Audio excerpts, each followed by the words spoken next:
دور کر سکتا ہے.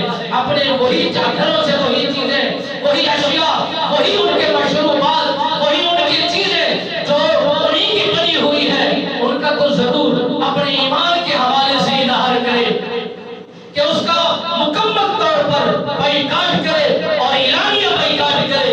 اپنے عزیزوں کے بعد وہ کہے مسلمان میں فلسطین کے لیے جہاد کرنے کے لیے تو نہیں جا سکتا، اے میرے دوست میں جہاد کرنے کے لیے تو ان کے ساتھ ڈٹ کر مقابلہ کرنے کے لیے تیار تو نہیں ہو سکا. کم از کم جہاد اتنا تو میرا بنتا ہے، کم از کم یہ ارادہ تو میرا ضرور بنتا ہے. میں بائیکاٹ اس کی اشیاء کی کروں گے، اشیاء کا کروں گا، ان کے مشروبات کا کروں گا، ان کی تمام چیزیں جو ان کے لوازمات ہیں سب سے بائیکاٹ کروں گا.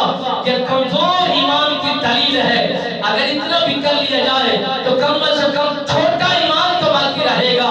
بڑا ایمان تو یہ ہے کہ مسلمان مارا جا رہا ہو اور مسلمان خاموشی سے بیٹھا ہوا دیکھتا رہ جائے، پھر اس سے جینے سے بہتر ہے کہ وہ مر جائے، مٹ جائے. رہنے کے قابل نہیں، وہ جینے کے قابل نہیں. مسلمان وہی مسلمان ہوتا ہے جب کسی مسلمان کو چوٹ پہنچے اور دوسرے مسلمان کو تکلیف پہنچے اور وہ کہے کہ میں ایماندار ہوں، صاحب ایمان ہوں، میں سچا مسلمان ہوں، میں مسلمان کے لیے جان دینے کے لیے تیار ہوں، اپنا مال دینے کے لیے تیار ہوں، اپنا گھر بار قربان کرنے کے لیے تیار ہوں. یہ درد، یہ باتیں سننے کے لیے ہرگز تیار نہیں. تو وہ مسلمان اپنے ایمان کا اظہار کرتا ہے.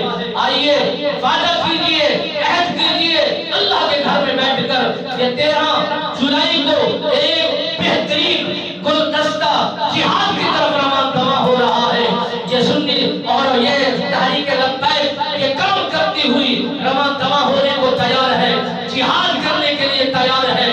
مسلم بیت المقدس اور مسجد اقصی کی دفاع کے لیے وہ نکل رہے ہیں. اگر نکل نہیں سکتے، اتنا کمزور ہو چکے ہیں، مالی طور پر کمزور ہو چکے ہیں، ایمانی طور پر کمزور ہو چکے ہیں، جسمانی طور پر کمزور ہو چکے ہیں، مگر اتنا فلسطین کی ساری چیزوں کو کم از کم گھروں سے نکال دیجئے. اعلان کیجئے ہم سچے مسلمان ہیں. کافروں کی بنائی ہوئی چیزوں میں کبھی بھی بھروسہ نہیں کیا جاتا.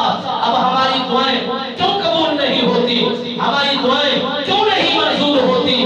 وہ مسلمان، وہ نبی کا دیوانہ، نماز پڑھنے والا، اللہ کے دربار میں جھکنے والا، دعا مانگے اس کی دعا رد ہو جائے. کوئی نہ کوئی کمزوری تو ضرور ہے، یا تو پھر اس کی خوراک میں شک ہے، یا اس کی نوکری میں شک ہے، یا اس کے مال کے اندر شک ہے. جب یہ چیزیں شک میں آ جاتی ہیں تب دعائیں قبول نہیں ہوتی، اللہ کا قرب حاصل نہیں ہوتا.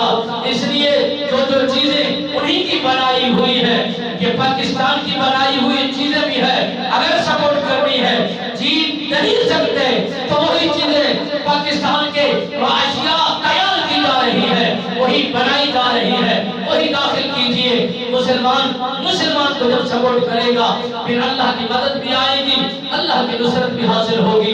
دعا ہے مالک بیٹیات ہمیں دین اسلام کے لیے بحقہ اپنا کردار ادا کرنے کی توفیق نصیب فرمائے. آمین ثم آمین.